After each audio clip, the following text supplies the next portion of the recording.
સુરતની કાપોદ્રા પોલીસ દ્વારા તેરા તુझको અર્પણ કાર્યક્રમ હેઠળ 35 મોબાઈલ મૂળ માલિકોને પરત કરાતા તેઓના મોઢા પર ખુશી જોવા મળી।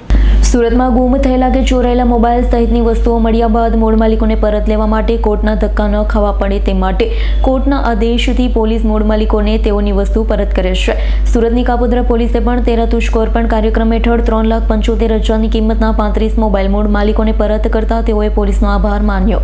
જે આજરોજ કાપોદ્રા પોલીસ સ્ટેશન ખાતે મહેરબાન પોલીસ કમિશનર સાહેબની સૂચના અને માર્ગદર્શન અનુસાર તેરા તુझको અર્પણનો કાર્યક્રમ રાખવામાં આવેલો।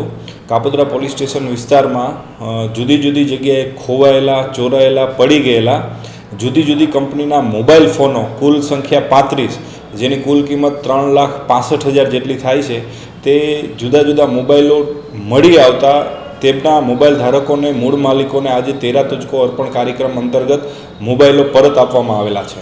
Bureau report S9 news Surat. અમારી તમામ માહિતીથી અપડેટ રહેવા માટે જોડાયેલા રહો S9 ન્યૂઝ સાથે।